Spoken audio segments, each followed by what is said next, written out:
اللہ تبارک و تعالیٰ کا خصوصی انعام ہے نبی پاک صلی اللہ علیہ وسلم کی امت پر کہ ہم اعتکاف کی سعادتیں بھی سمیٹ رہے ہیں، اور رمضان کے اس آخری عشرے کی جو رحمتیں، برکتیں، اور جس کو کہا کہ اتقوا من النار، جہنم سے آزادی، یہ سارے لطف و کرم میں سمجھتا ہوں حضور صلی اللہ علیہ وسلم کی وساطت سے ہیں۔ اور اس آخری عشرے کے اندر اللہ تبارک و تعالیٰ نے ہمیں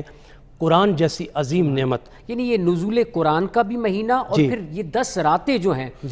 سرکار دو عالم نبی کریم صلی اللہ علیہ وسلم نے پورے ماہ کا بھی اعتکاف کیا، اور پھر آخری 10 راتوں میں اسپیشلی اعتکاف کر کے امت مسلمہ کو بتایا جا رہا ہے اگر مزید برکتیں حاصل کرنی ہیں، مزید رفتیں حاصل کرنی ہیں، تو پھر ان 10 راتوں میں اپنا نرم بستر چھوڑ کر رب کی بارگاہ میں آ جاؤ، اور پھر اس 5 راتیں مختص بھی کر دی کہ ان میں شب قدر کو تلاش کرو جو 1000 مہینوں سے افضل ہے۔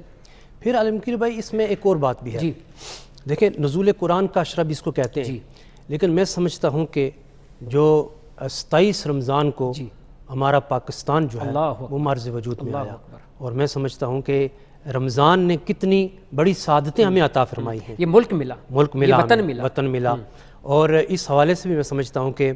اللہ تبارک و تعالیٰ کا خصوصی انعام، جہاں پہ رمضان ہے، قرآن ہے، اسلام ہے، ایمان ہے، وہاں پاکستان بھی ہے۔ تو جب پاکستان کا وجود آیا تو اس وقت دستور یہی تھا کہ پاکستان کا مطلب کیا؟ لا الہ الا اللہ، اور اس ملک کی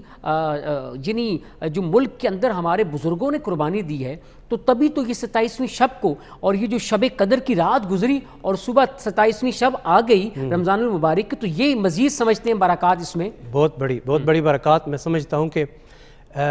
پاکستان جو مارز وجود میں آیا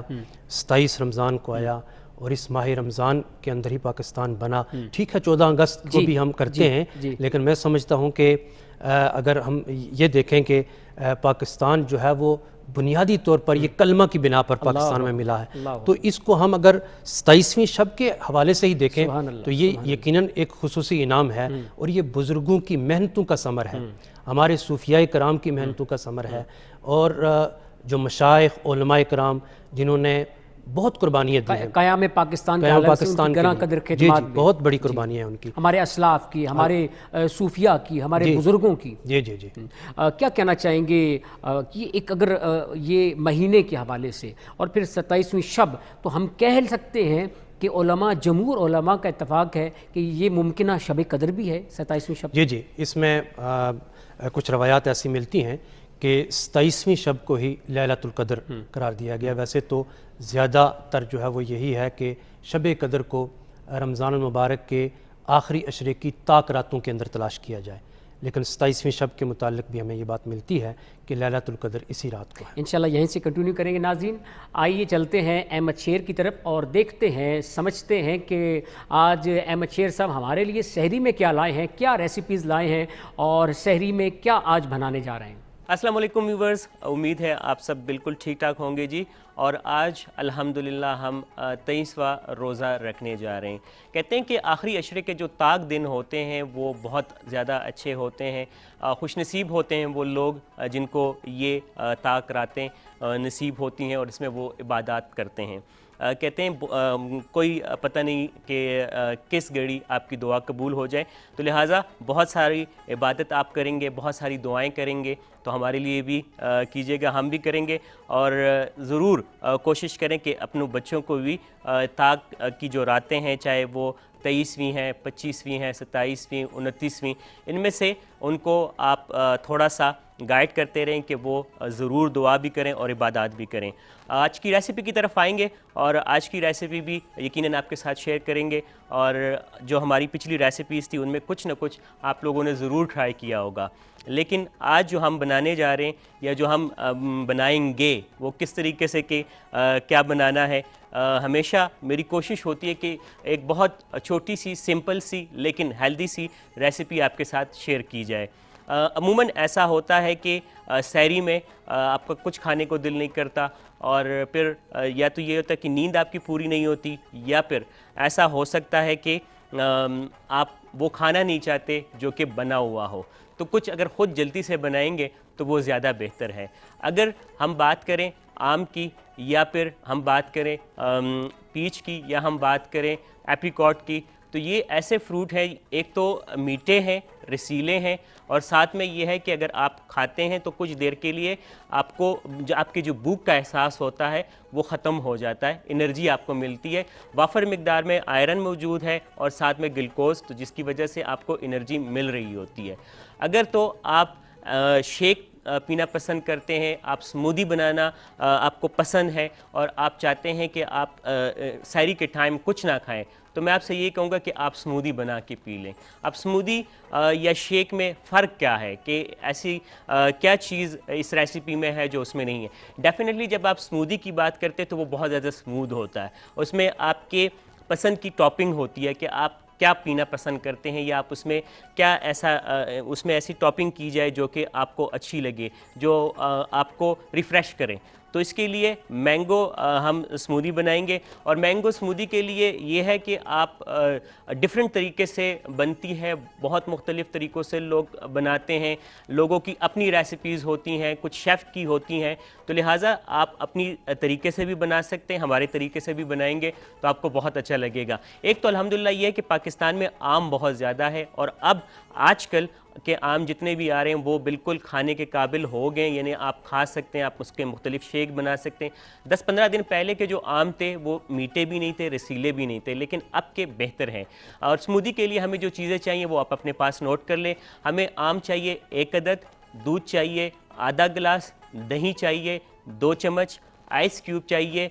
تقریباً 3 سے 4 عدد، اور چینی چاہیے ہمیں 1 چمچ، ملائی چاہیے ہمیں 1 چمچ، اور اس کے علاوہ اگر آپ کے پاس جوس ہو اورنج تو وہ ہمیں چاہیے آدھا گلاس۔ ان ٹوٹل چیزوں سے 2 گلاس آپ کی سمودی بنے گی، اور آپ دیکھیں گے کہ بہت مزے کی اور بہت سی زیادہ انرجی سے بھرپور سمودی ہے، تو لہٰذا آپ جب اس کو ٹرائی کریں گے تو آپ کو اچھا لگے گا۔ کرنا کیا ہے کہ آپ نے ساری چیزیں ایک بلینڈر میں بلینڈ کرنی ہے ایک ساتھ، اور جب بہت اچھے طریقے سے برف بھی اس میں کرش ہو تو آپ دیکھیں گے کہ واقعی ہی جس طرح کی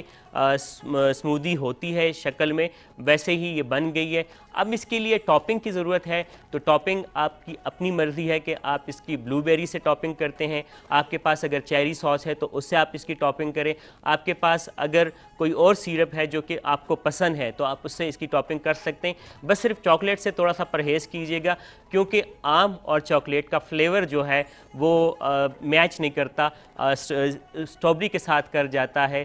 چیری کے ساتھ اس کی سیرپ کے ساتھ کر جاتا ہے، لیکن آم کا اور چاکلیٹ کا جو مزہ ہے وہ شاید ایک ساتھ اتنا اچھا نہیں ہوتا، تو لہٰذا آپ اس سے تھوڑا سا احتیاط کریں گے، اور کوشش کریں گے کہ جو بھی، یا پھر آپ کے پاس اگر کچھ بھی نہیں ہے تو لال جو شربت ہوتا ہے تقریباً روزوں میں تو ہر گھر میں موجود ہوتا ہے، اسی سے اگر آپ اس کی ٹاپنگ کریں گے، یا گلاس میں نیچے سے آپ لگا کے تھوڑی دیر کے لیے فریج میں رکھیں گے، اور بعد میں اس کے اوپر جو آپ نے سمودی بنائی ہے وہ ڈالیں گے، تب بھی آپ کو بہت مزہ آئے گا اور آپ کو اچھا لگے گا۔ ایک تو یہ ہے کہ جب آپ گلاس میں پہلے سے تھوڑا سا لال شربت یا چیری ساس یا جو بھی آپ کے پاس ساس ہے جو کہ ٹاپنگ ہے تو وہ آپ اس میں ڈالیں گے، تو وہ ایک تو یہ ہوگا کہ ٹھنڈا ہوگا، دوسرے جب اوپر سے ایک ریڈ کلر ہوگا، اوپر سے یلو کلر آئے گا، اور ساتھ میں اگر آپ کریم کا اس کو ٹچ دیں گے وائٹ کلر کا تو دیکھنے میں بھی اچھا لگے گا، اور جو چیز دیکھنے میں اچھی لگے تو پھر وہ یقیناً کھانے میں بھی اچھی لگتی یا پینے میں بھی اچھی لگتی ہے۔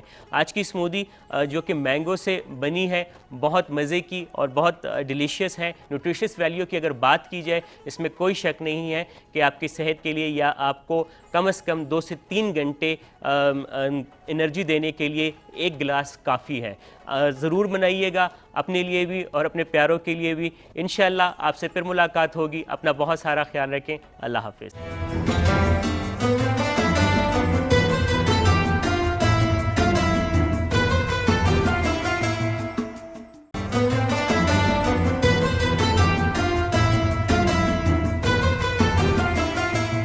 جی ناظرین ویلکم بیک، خوش آمدید۔ آپ سحر رمضان کی خصوصی نشریات دیکھ رہے ہیں اپنے میزبان محمد عالمگیر خان کے ساتھ۔ سحری کا وقت ہے، رب کی رحمتوں کا، برکتوں کا نزول ہو رہا ہے۔ احمد شیر صاحب آج خصوصی طور پر ایک خاص ریسیپی لائے تھے۔ ناظرین سحری کھایا کرو، سرکار دو عالم نبی کریم صلی اللہ علیہ وآلہ وسلم کا فرمان ہے کہ پانی کا ایک گھونٹ بھی پی لیا کرو کہ سحری کھانے والے پر اللہ کی رحمتوں کا نزول رہتا ہے اور سحری کھانے میں برکت ہے، اس حوالے سے کیا کہنا چاہیں گے؟ جی، حضور سرور کونین صلی اللہ علیہ وسلم کا فرمان ذیشان ہے کہ تم سحری کیا کرو، سحری کے اندر اللہ تبارک و تعالیٰ نے برکت رکھی ہے، اگرچہ کسی کھجور کے ایک دانے سے یا پانی کے ایک پیالہ ہی کیوں نہ آپ کو نصیب ہو، تو سحری کے اندر قدرتی طور پر ایک تو برکت رکھی گئی ہے، ایک حضور سرور کونین صلی اللہ علیہ وسلم کی سنت ہے، اور یہ اس لیے بھی ہے کہ ظاہر ہے جب ہم سحری کریں گے تو دن بھر جو روزہ ہے ہمارا وہ بڑے اچھے طریقے سے گزرے گا، تو یہ ایک تو ہماری صحت کے لیے بھی ٹھیک ہے، دوسرا نبی پاک صلی اللہ علیہ وسلم کی سنت ہے اور اس کے اندر برکت ہے۔ پروفیسر صاحب کوئی اچھی آج ایک پیغام دے دیں سحری میں، یا سرکار دو عالم نبی کریم صلی اللہ علیہ وسلم کی کچھ سنت ہمیں بتا دیں، پھر انشاءاللہ موضوع کی طرف آ جاتے ہیں، جو حضور کی پسندیدہ غذاؤں میں سے کوئی اچھی غذا۔ سب سے زیادہ تو جو بات ملتی ہے وہ حضور صلی اللہ علیہ وسلم کھجور زیادہ پسند تھی آقا علیہ السلام کو، اور دودھ بھی پسند تھا، اور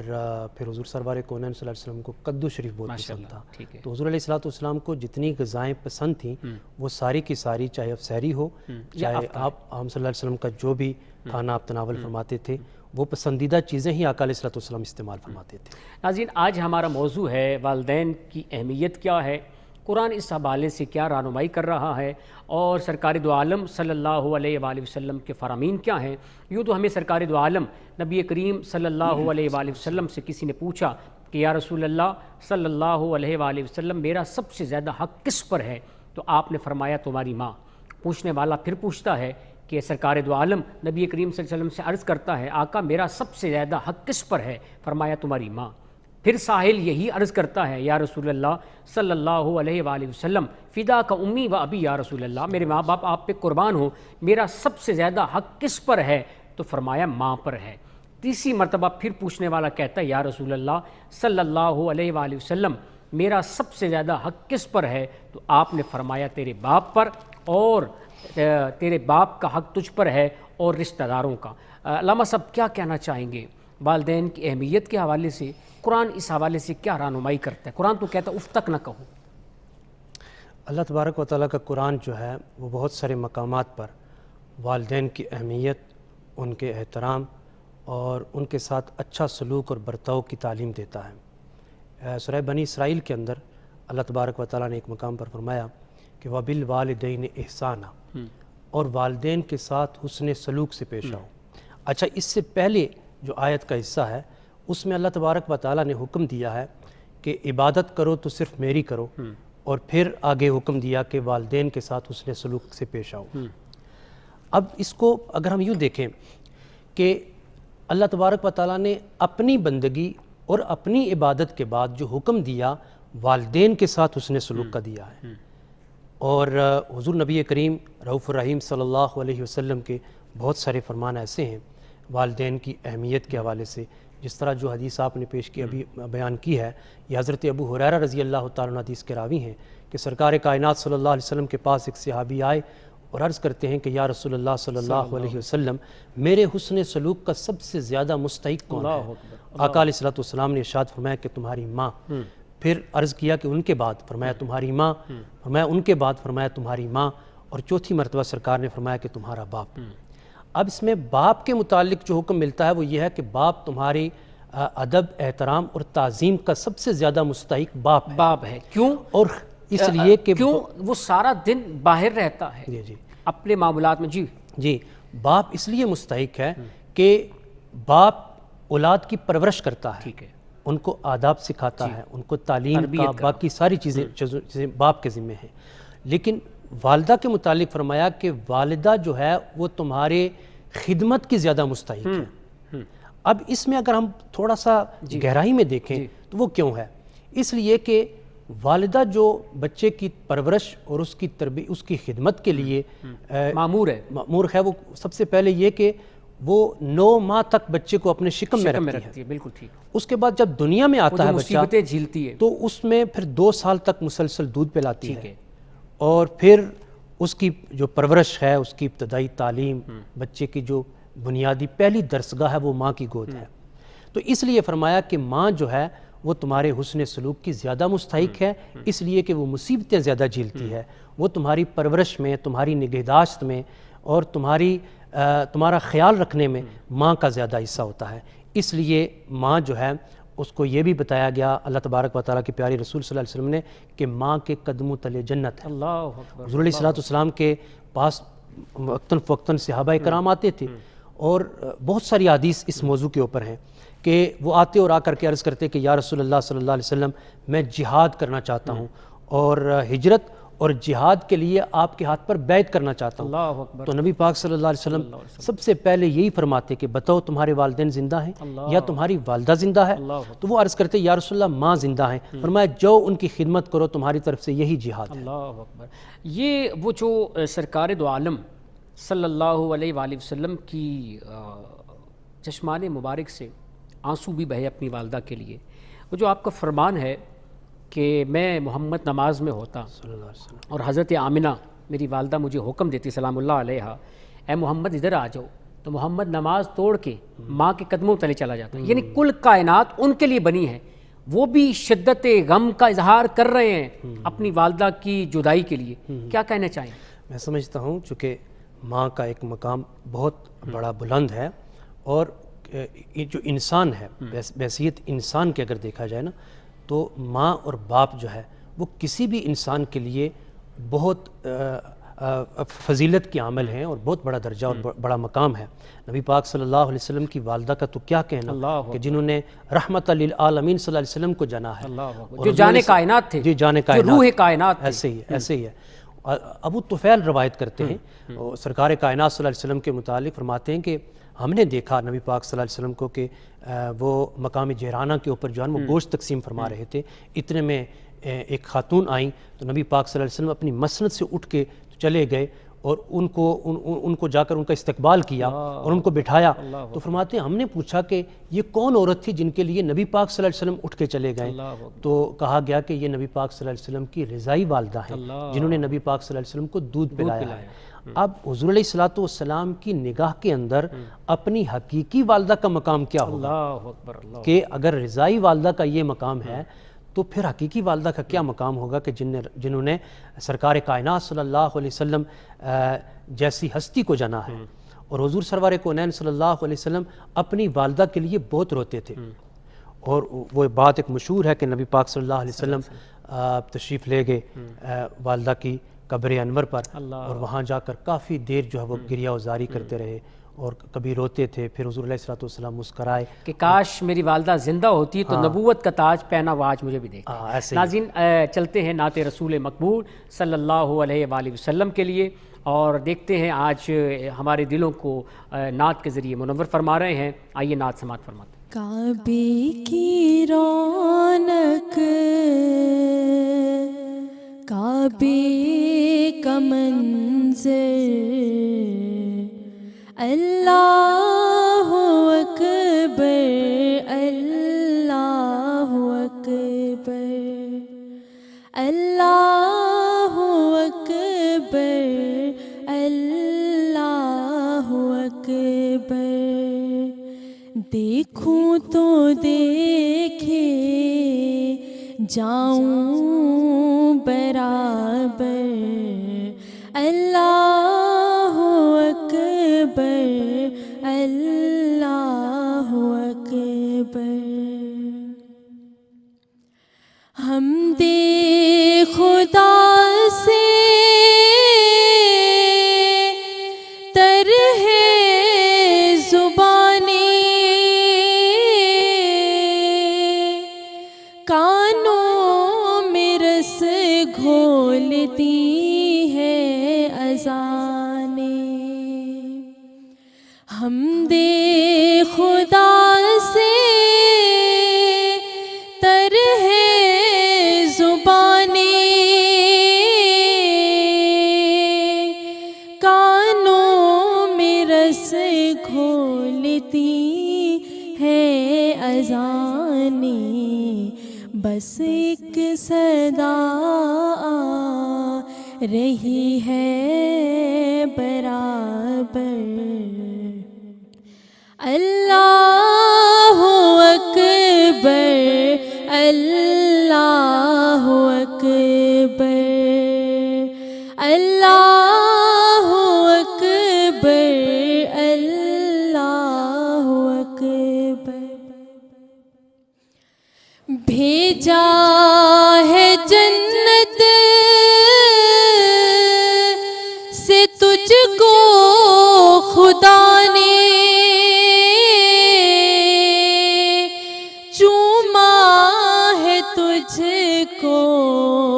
میرے مصطفیٰ نے بھیجا ہے جنت سے تجھ کو خدا نے، چوما ہے تجھ کو میرے مصطفیٰ نے، اے ہجر اسود تیرا مقدر، اللہ اکبر اللہ اکبر اللہ اکبر اللہ اکبر۔ دیکھا صفا بھی مروہ بھی دیکھا، رب کے کرم کا جلوہ بھی دیکھا، دیکھا صفا بھی مروہ بھی دیکھا، رب کے کرم کا جلوہ بھی دیکھا، دیکھا رواں ایک سروں کا سمندر، اللہ اکبر اللہ اکبر اللہ اکبر اللہ اکبر۔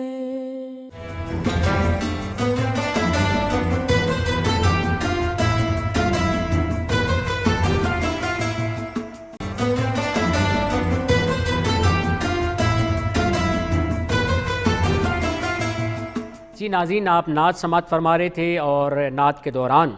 اتنی خوبصورت نعت کا نذرانہ تھا، تو کیفیت یہ بتا رہی ہے دل کی جو کیفیت ہے اور ایک سوچوں کی جو رفتار ہے وہ اس وقت تصور میں گنبد خضرا کو سامنے رکھے ہوئے ہیں۔ لاکھوں لوگ اس وقت 2 سال سے حالات کافی کروشل تھے اور اس بار لاکھوں لوگ عشاق رسول صلی اللہ علیہ وآلہ وسلم عمرہ کی ادائیگی کر رہے ہیں، تو سرکار کے مواجہ شریف پہ سلام کا نذرانہ پیش کر رہے ہیں۔ وہ بھی گزارش ہے، رب کی بارگاہ میں سحری کا وقت ہے اور بڑے خوبصورت لمحات ہیں، تو رب کی بارگاہ میں دعا کرتے ہیں کہ حضور ایسا کوئی انتظام ہو جائے، سلام کے لیے حاضر غلام ہو جائے، میں دیکھ لوں ایک بار سبز گنبد کو، میں دیکھ لوں ایک بار سبز گنبد کو، بھلا سے پھر میری دنیا میں شام ہو جائے۔ اور کسی نے کیا خوب کہا تھا پروفیسر، جو آنسوں سرکار دو عالم صلی اللہ علیہ وسلم کے گرے تو کسی نے کیا خوب کہا تھا کہ سخت راستوں میں سفر آسان لگتا ہے، یہ میری ماں کی دعا کا اثر لگتا ہے، اور ایک مدت سے میری ماں سوئی نہیں تابش، میں نے ایک بار کہا تھا ماں مجھے ڈر لگتا ہے۔ تو وہیں سے کنٹینیو کریں گے سرکار کے وہ جو قبر انور پہ پہنچے۔ جی حضور سرور کونین صلی اللہ علیہ وسلم سرکار آپ اپنی والدہ کی قبر پر جاتے ہیں اور آقا علیہ الصلوۃ والسلام ان کے لیے دعا بھی کرتے ہیں، اور حضور علیہ الصلوۃ والسلام کا یہ معمول ہے کہ وہ اپنی والدہ کو دعاؤں کے اندر یاد رکھتے تھے۔ اچھا، اس حوالے سے میں بتاؤں کہ آقا علیہ الصلوۃ والسلام کی ایک حدیث بھی ہے، اور بہت سارے لوگ یہ جاننا چاہتے ہوتے ہیں کہ والدین دنیا سے اگر چلے جائیں تو بعد از وصال ان کے لیے ہم کیا کر سکتے ہیں، ان کا جو حسن سلوک ہے وہ ہم کس طریقے سے کر سکتے ہیں۔ اس حوالے سے نبی پاک صلی اللہ علیہ وسلم کی ایک حدیث ہے، حضرت ابو اسید سعدی رضی اللہ تعالیٰ عنہ راوی ہیں، فرماتے ہیں کہ ہم نبی پاک صلی اللہ علیہ وسلم کے مجلس کے اندر بیٹھے ہوئے تھے اور آقا علیہ الصلوۃ والسلام کے پاس بنو سلمہ کا ایک شخص آیا اور اس نے آ کر کے سوال کیا کہ یا رسول اللہ صلی اللہ علیہ وسلم، میرے والدین دنیا میں نہیں رہے ہیں، لیکن اب میں کیا کروں کہ جو ان کے ساتھ حسن سلوک جو فائدہ پہنچ جائے، یا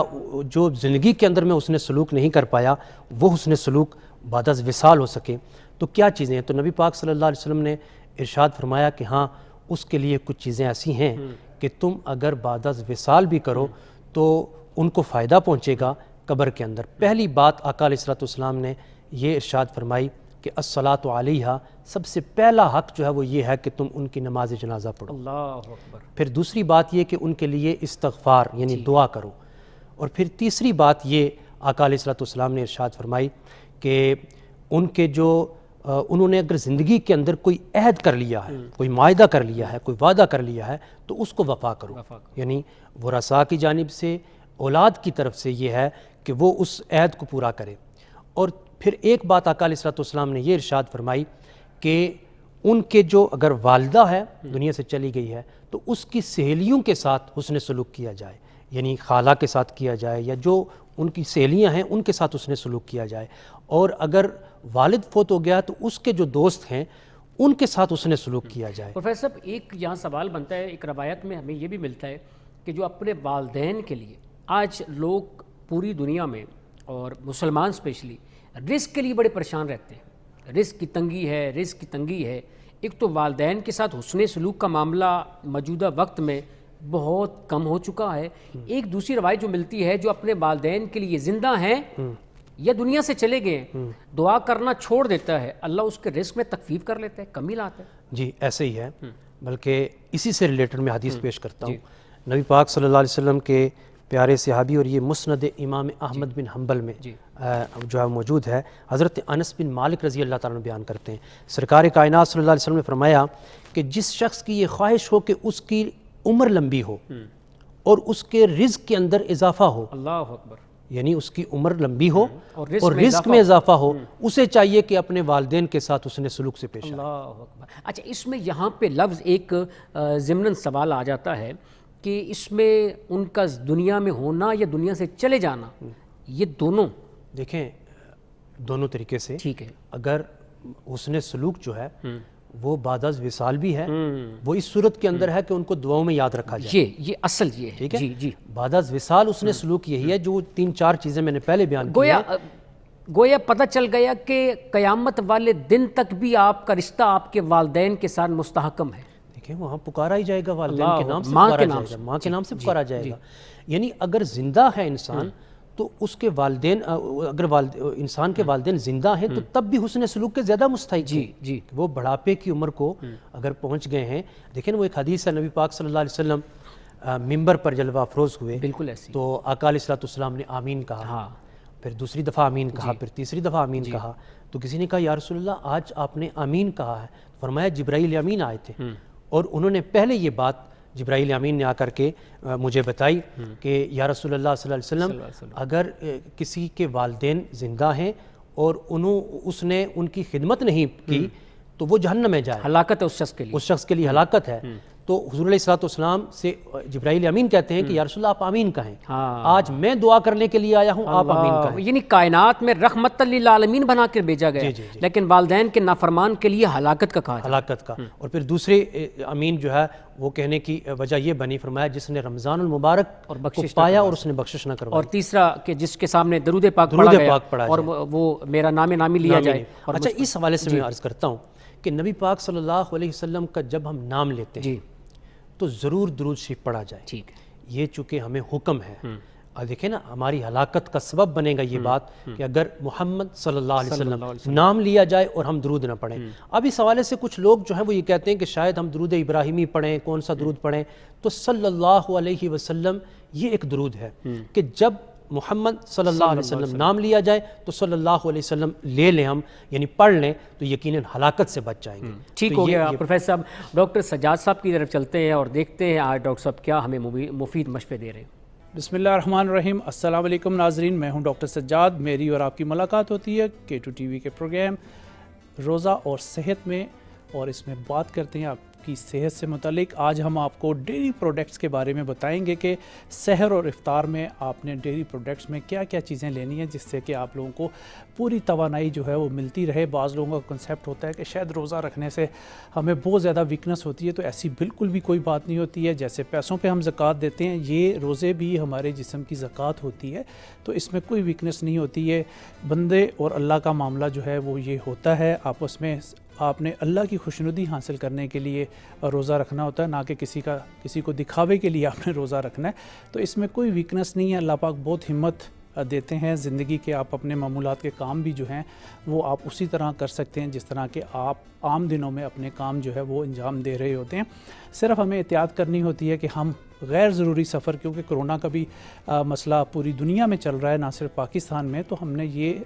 عہد کرنا ہے کہ غیر ضروری جو ہے وہ ہم نے سفر باہر نہیں کرنا. جتنا ہمارا ورک آؤٹ ہے، جتنا کام ہے، اس حساب سے اگر ہم کام کریں گے تو ہمیں زیادہ فائدہ ہوگا. تو جیسے کہ آہستہ آہستہ جو ہے روزوں میں گرمیاں جو ہے وہ شروع ہو جاتی ہیں، اور عید کے بعد تو فوراً آپ یہ دیکھیں کہ مئی میں عید آ رہی ہے تو اس میں بھی گرمیاں تیزی سے آ جاتی ہیں. مئی جون جو ہے عموماً گرمیوں کے مہینے ہوتے ہیں. تو اس میں آپ کوشش کریں کہ کچی لسی یہ آپ کو بہت ٹھنڈک کا احساس دیتی ہے. اس کا طریقہ کار یہ ہوتا ہے کہ جن لوگوں کو بلڈ پریشر ہے وہ تو نمک کا استعمال نہ کریں. آدھا گلاس دودھ، آدھا گلاس پانی، یہ آپ سحر اور افطار میں لے سکتے ہیں. اس سے یہ فائدہ ہوتا ہے، ایک تو آپ کا بلڈ تھن رہتا ہے، کیونکہ آپ یہ دیکھیں کہ کرونا میں بلڈ کلاٹنگ جو ہے وہ بہت زیادہ لوگوں کو ہو رہی ہے. کیس تو نیگیٹو ہوتے ہیں مگر سڈن ڈیتھ بھی بعض لوگوں کی ہو جاتی ہے. تو یہ دودھ اور پانی جب آپ مکس کر کے لیتے ہیں تو یہ آپ کے خون کو جو ہے وہ پتلا کرتا ہے. اس کے ساتھ ساتھ خون پتلا کرنے کی میڈیسن بھی اپنے ڈاکٹر سے پوچھ کے آپ لوگ لے سکتے ہیں. جن لوگوں کو ہائی بلڈ پریشر یا کولیسٹرول کا مسئلہ ہے ان لوگوں کے لیے بہت ضروری ہے کہ انہوں نے اپنا خون جو ہے وہ پتلا رکھنا ہے لازمی. تو آپ جو ہے دودھ دہی کا استعمال جو ہے بغیر بلائی کے آپ لوگ سحری اور افطاری میں استعمال کر سکتے ہیں، کیونکہ جتنی ڈیری پروڈکٹس اگر آپ لیں گے تو یہ آپ کے وائٹامن ڈی کے لیولز جو ہیں وہ بہت اچھے رکھتے ہیں. کیونکہ اگر ہم 10 میں سے کوئی 7 لوگوں کو دیکھتے ہیں تو آج کل وائٹامن ڈی ڈیفیشنسی بہت زیادہ بچوں، بوڑھوں، جوان، ہر عمر کے لوگوں میں جو ہے وائٹامن ڈی کی ڈیفیشنسی جو ہے وہ عام طور پہ چلی آ رہی ہے، جس سے کہ ہڈیاں ارلی ہی تھکاوٹ کا شکار ہو جاتی ہیں. اور چھوٹے بچے بھی عموماً میں دیکھتا ہوں 10 سے 15 سال کے جو بچے ہیں، کیونکہ کرونا کی وجہ سے گراؤنڈز بھی بند ہیں، زیادہ ماں باپ جانے بھی نہیں دیتے ہیں، تو گھر میں رہنے کی وجہ سے ان کو جو ہے یہ بیماریاں زیادہ ہو رہی ہیں. اے سی میں، پنکھے میں لوگ جو ہیں وہ ٹیلی ویژن، گیجٹس،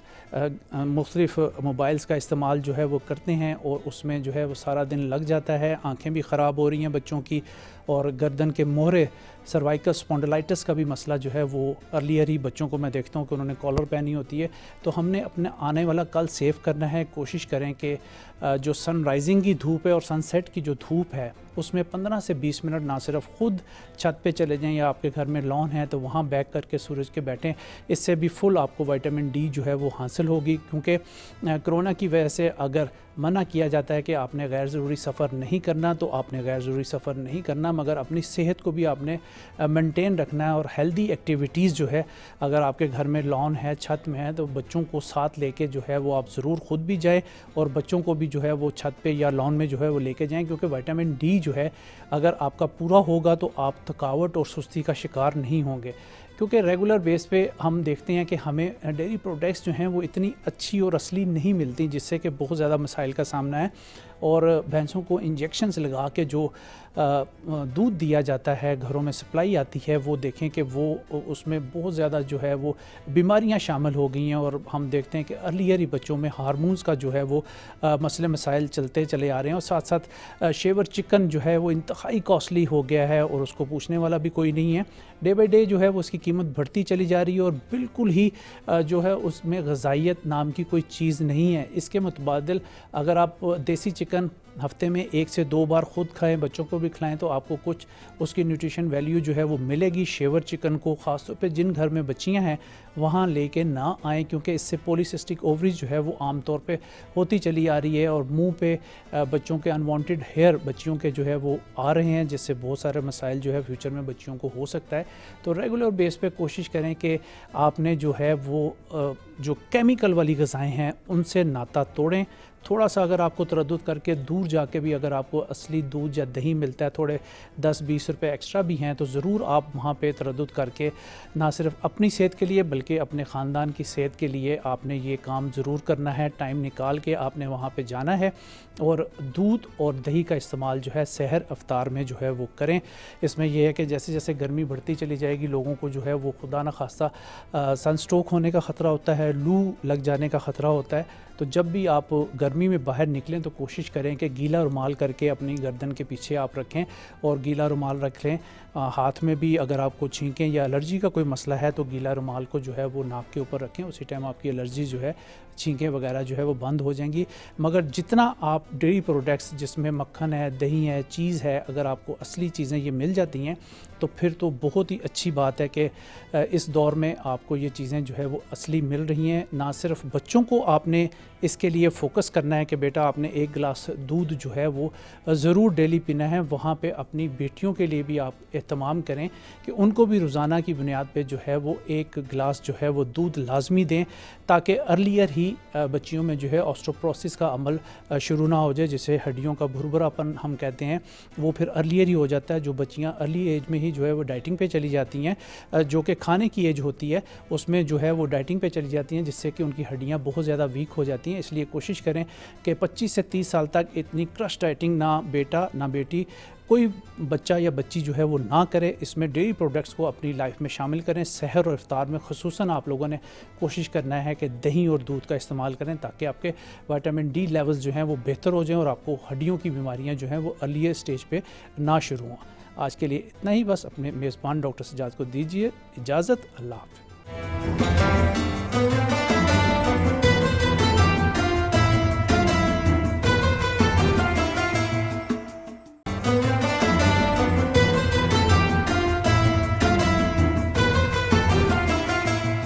جی ناظرین، خوش آمدید۔ آپ اپنے میزبان محمد عالمگیر خان کے ساتھ سحر رمضان کی خصوصی نشریات دیکھ رہے ہیں۔ پروفیسر بس 2 سے 3 منٹ رہ گئے ہیں، کنکلوڈ کرنا ہے، سم اپ کرنا ہے۔ درود پاک کوئی بھی پڑھ سکتے ہیں جی، وہ صلی اللہ علیہ وآلہ وسلم ہو، وہ سرکار دو عالم صلی اللہ علیہ وسلم کا جب بھی نامی اس میں گرامی آ جائے تو کوئی بھی آپ کے لب پر ہو وہ درود پڑھنا چاہیے۔ جی اب دیکھیں نا، اس میں عشاق یہ کہتے ہیں کہ جو درود ہے اور سلام ہے یہ 2 الگ الگ چیزیں ہیں۔ ٹھیک ہے، اگر ہم درود پڑھتے ہیں نبی پاک صلی اللہ علیہ وسلم کی ذات پر تو یقیناً وہ ہمارے لیے بخشش کا ایک سامان ہے، لیکن سلام کے متعلق عشاق کہتے ہیں کہ جب ہم سلام کرتے ہیں تو یقیناً جواب آئے گا۔ وہ کسی نے کیا خوب کہا تھا کہ درود پڑھنے سے ثواب ملتا ہے اور سلام پڑھنے سے یار کا جواب ملتا ہے۔ تو یقیناً، اور نبی پاک صلی اللہ علیہ وسلم خود ارشاد فرماتے ہیں کہ تمہارا جو پڑھا ہوا درود و سلام ہے وہ میرے سامنے پیش کیا جاتا ہے۔ اللہ اکبر۔ اب سرکار کائنات صلی اللہ علیہ وسلم کا مقام اتنا بلند ہے کہ اس درود شریف کو پیش کرنے کے لیے فرشتے موجود ہیں۔ وہ کسی نے کیا کہا، خوب کہا تھا، لفظ جب تک وضو نہیں کرتے آقا ہم آپ کی گفتگو نہیں کرتے۔ بس میں چاہوں گا میسج ہمارے نوجوانوں کو والدین کے حوالے سے، اگر حضرت موسیٰ علیہ السلام کو بھی حکم ہو کہ موسیٰ ذرا سنبھل کے آنا، احتیاط کے ساتھ آنا، پہلے آپ نالین پہن کے آتے تھے اور کوئی طور پہ چڑھ جاتے تھے، اب دفتر بند ہو گیا دعاؤں کا، اب وہ سلسلہ نہیں رہا، تو جب نبی کو بھی حکم ہو رہا ہے کہ آپ ذرا احتیاط کے ساتھ آئیں، تو پھر ہمارے آنے والی نسل جو ہے، نوجوان نسل ہیں، ان کے لیے کیا پیغام ہے؟ دیکھیں، آپ نے موسیٰ علیہ السلام کا ذکر کیا اور عیسیٰ علیہ السلام کی شریعت، ان دونوں انبیاء کی شریعتوں کے اندر والدین کے گستاخ کی سزا موت تھی، قتل۔ اکبر، اللہ اکبر۔ ٹھیک ہے، ہمارے نبی پاک صلی اللہ علیہ وسلم کی شریعت کے اندر قتل تو نہیں ہے، لیکن یہ بہت بڑا گناہ ہے، کبیرہ گناہ ہے، لہٰذا اس سے بچنا چاہیے۔ ہماری نوجوان نسل کو جو آج بھیرا روی کا شکار ہے کہ جن والدین نے آپ کو جنا ہے، جن والدین نے آپ کی پرورش کی ہے، جن والدین نے آپ کو پڑھایا لکھایا ہے، آپ کا خیال رکھا ہے، ان کو جب آپ وہ بڑھاپے کی عمر میں پہنچتے ہیں، آپ عالم شباب میں پہنچتے ہیں، تو پھر ان کو دھتکارتے ہیں، پھر ان کو جھڑکتے ہیں اور پھر ان کی نہیں سنتے، یقیناً یہ بہت بڑی ستم ظریفی ہے ہمارے لیے۔ ہم جس دین